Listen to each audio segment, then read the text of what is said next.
মধ্যপ্রাচ্যে ক্রমশই বাড়ছে যুদ্ধের উত্তাপ, আর সেই উত্তপ্ত পরিস্থিতির মধ্যেই ইরানকে ফের কড়া বার্তা দিলেন আমেরিকার প্রেসিডেন্ট ডোনাল্ড ট্রাম্প। তার সাফ কথা, এবার আর কোনো নতুন চুক্তি নয়, কোনো সমঝোতাও নয়, তেহরানকে করতে হবে নিঃশর্ত আত্মসমর্পণ। ট্রাম্পের এই মন্তব্য ঘিরে আন্তর্জাতিক কূটনীতির অন্দরে তৈরি হয়েছে তীব্র আলোড়ন। কারণ বর্তমানে মধ্যপ্রাচ্যের পরিস্থিতি এমনিতেই অত্যন্ত অস্থির। একদিকে চলছে লাগাতার ক্ষেপণাস্ত্র এবং ড্রোন হামলা, অন্যদিকে চলছে পাল্টা আক্রমণ। এর মধ্যে আমেরিকার প্রেসিডেন্টের এই কড়া অবস্থান পরিস্থিতিকে আরও জটিল করে তুলেছে, এমনটাই মনে করছেন বিশেষজ্ঞরা। আমেরিকার প্রেসিডেন্ট নিজের সোশ্যাল মিডিয়া প্ল্যাটফর্ম ট্রুথ সোশ্যালে একটি পোস্ট করে স্পষ্ট ভাষায় জানিয়েছেন, কূটনৈতিক কোনো পথ খোঁজার আগে ইরানকে নিঃশর্ত আত্মসমর্পণ করতে হবে। তার দাবি, বর্তমান নেতৃত্বের অধীনে ইরান ক্রমশই ধ্বংসের দিকে এগিয়ে যাচ্ছে। ট্রাম্প আরও বলেন, যদি ইরানে এমন কোনো নেতা নির্বাচিত হন যিনি আন্তর্জাতিকভাবে গ্রহণযোগ্য এবং দেশকে নতুন পথে এগিয়ে নিয়ে যেতে সক্ষম, তাহলে আমেরিকা এবং তার মিত্র দেশগুলি একসঙ্গে কাজ করে ইরানকে ধ্বংসের মুখ থেকে ফিরিয়ে আনতে সাহায্য করবে। তার বক্তব্য অনুযায়ী নতুন নেতৃত্ব এলে ইরানের অর্থনীতিকে পুনর্গঠন করা হবে, দেশটিকে আবার শক্তিশালী করে তোলা হবে এবং আন্তর্জাতিক অঙ্গনে ফিরিয়ে আনার চেষ্টা করা হবে। এখানেই শেষ নয়, ট্রাম্প আরও ইঙ্গিত দিয়েছেন যে ইরানের রাজনৈতিক ভবিষ্যৎ নির্ধারণের ক্ষেত্রেও তিনি সরাসরি ভূমিকা রাখতে চান। এক সাক্ষাৎকারে তিনি বলেন, বিশ্বের বেশ কয়েকটি দেশের ক্ষেত্রে নেতৃত্ব পরিবর্তনের প্রক্রিয়ায় তিনি ব্যক্তিগতভাবে আগ্রহী। উদাহরণ হিসেবে তিনি উল্লেখ করেছেন ল্যাটিন আমেরিকার দেশ ভেনেজুয়েলার পরিস্থিতির কথা। তার দাবি, যেভাবে তিনি সেখানে নেতৃত্ব পরিবর্তনের প্রশ্নে আগ্রহ দেখিয়েছিলেন, ঠিক সেইভাবেই তিনি ইরানের ক্ষেত্রেও নতুন নেতৃত্ব খুঁজে বের করতে চান। এই মন্তব্য আন্তর্জাতিক মহলে নতুন বিতর্ক তৈরি করেছে, কারণ একটি সার্বভৌম দেশের রাজনৈতিক নেতৃত্ব নির্বাচন নিয়ে অন্য দেশের রাষ্ট্রপতির এমন মন্তব্য কূটনৈতিক দৃষ্টিকোণ থেকে অত্যন্ত তাৎপর্যপূর্ণ বলেই মনে করছেন বিশ্লেষকেরা। আর এদিকে ইরানের বর্তমান ক্ষমতার কাঠামো নিয়েও কড়া মন্তব্য করেছেন ট্রাম্প। তিনি ইরানের প্রয়াত সর্বোচ্চ নেতা আলী খামেনির ছেলে মুস্তাফা খামেনিকে তীব্র ভাষায় আক্রমণ করেছেন। তার বক্তব্য, ইসলামী প্রজাতন্ত্রের নেতৃত্বে এমন একজনের হাতে যাওয়া উচিত কোনোভাবেই গ্রহণযোগ্য নয়, তিনি নগণ্য বলে উল্লেখ করেছেন। তার মতে ইরানের ভবিষ্যৎ নির্ধারণের এমন নেতৃত্বের কোনো ভূমিকা থাকা উচিত নয়। অন্যদিকে যুদ্ধ পরিস্থিতিও দিন দিন আরও ভয়াবহ হয়ে উঠছে। প্রথম দিকে ইরান মূলত মধ্যপ্রাচ্যের বিভিন্ন দেশে ছড়িয়ে থাকা আমেরিকার সামরিক ঘাঁটিগুলিকে লক্ষ্য করে হামলা চালিয়েছিল, কিন্তু বর্তমানে সেই কৌশল বদলে আরও বিস্তৃত আক্রমণ শুরু করেছে তেহরান। মধ্যপ্রাচ্যের একাধিক দেশে ছড়িয়ে পড়েছে এই সংঘাতের প্রভাব। ইরাকের পাশাপাশি এখন ইরান হামলা চালাচ্ছে কুয়েত, সৌদি আরব, সংযুক্ত আরব আমিরশাহী, বাহরিন, ওমান এবং জর্ডানের বিভিন্ন স্থানে। আর এই দেশগুলির অনেকেই দীর্ঘদিন ধরে আমেরিকার ঘনিষ্ঠ মিত্র হিসেবে পরিচিত।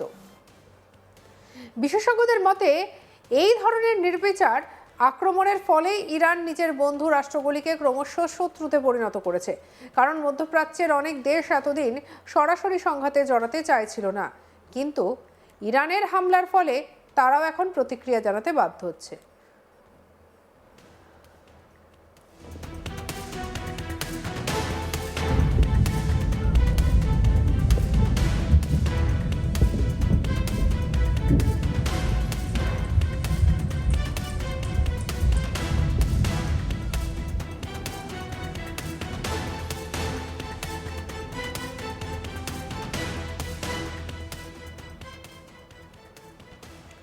এরই মধ্যে কড়া হুঁশিয়ারি দিয়েছে সৌদি আরব।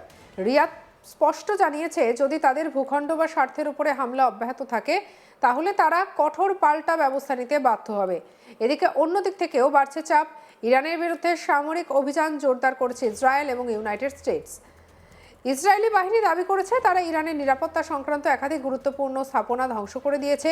এর মধ্যে রয়েছে একটি বড় মিসাইল লঞ্চার সিস্টেম এবং নিরাপত্তা দপ্তরের গুরুত্বপূর্ণ অবকাঠামো। এই সংঘাতে ইতিমধ্যে বিপুল ক্ষয়ক্ষতির খবর সামনে এসেছে।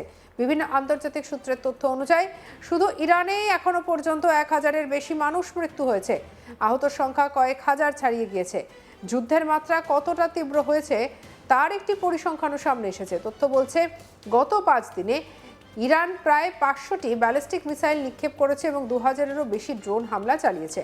পাল্টা হিসেবে আমেরিকা এবং ইসরায়েল মিলিয়ে ইরানের অন্তত 2000-এরও বেশি লক্ষ্যবস্তুতে হামলা চালিয়েছে। আর এই লক্ষ্যবস্তুর মধ্যে ছিল সামরিক ঘাঁটি, অস্ত্রভাণ্ডার, যোগাযোগ কেন্দ্র এবং প্রতিরক্ষা অবকাঠামো। বিশ্লেষকদের মতে এই ধরনের আক্রমণ, পাল্টা আক্রমণের ফলে পরিস্থিতি দ্রুত পূর্ণাঙ্গ আঞ্চলিক যুদ্ধে রূপ নিতে পারে, কারণ সংঘাতের বিস্তার ইতিমধ্যেই একাধিক দেশে ছড়িয়ে পড়েছে। তবে এই উত্তেজনার মধ্যেও কূটনীতির একটি ক্ষীণ আশা এখনও টিকে আছে। ইরানের প্রেসিডেন্ট মাসুদ পেজেশকিয়ান ইঙ্গিত দিয়েছেন যে যুদ্ধ থামানোর জন্য কিছু দেশ মধ্যস্থতায় উদ্যোগ নিয়েছে।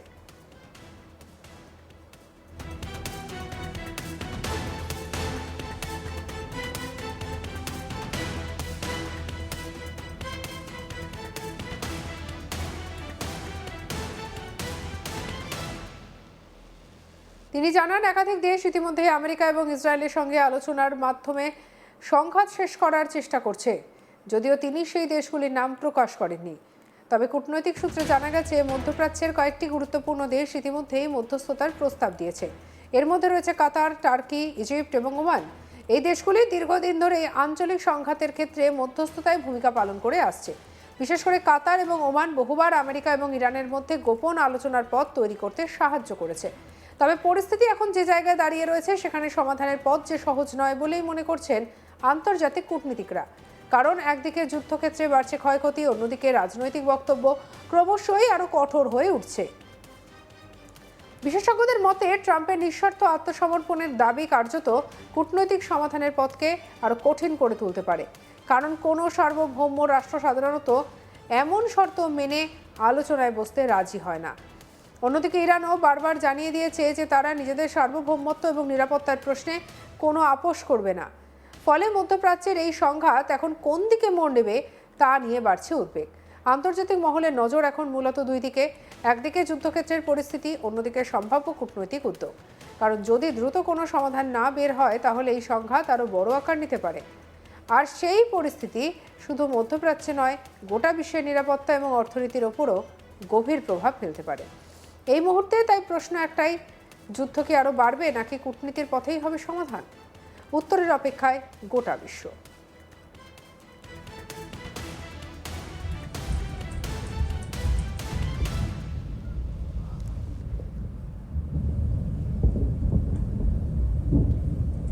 এর আগে ইউএস প্রেসিডেন্ট ডোনাল্ড ট্রাম্প দাবি করেছেন বাস্তবে ইরান এখন বেকায়দায় পড়ে সমঝোতার পথ খুঁজছে। তার বক্তব্য অনুযায়ী তেহরান থেকে বারবার যোগাযোগ করা হচ্ছে এবং তারা একটি নতুন চুক্তির সম্ভাবনা নিয়ে আলোচনা করতে চাইছে। বৃহস্পতিবার হোয়াইট হাউসে এক অনুষ্ঠানে বক্তব্য রাখতে গিয়ে ট্রাম্প বলেন, ইরানের উপর আমেরিকা এবং তাদের ঘনিষ্ঠ মিত্র ইসরায়েল যে চাপ তৈরি করেছে তার ফলেই তেহরান আলোচনা টেবিলে ফিরতে বাধ্য হচ্ছে। আপনার মতামত জানাতে পারেন কমেন্ট সেকশনে, সাবস্ক্রাইব করুন।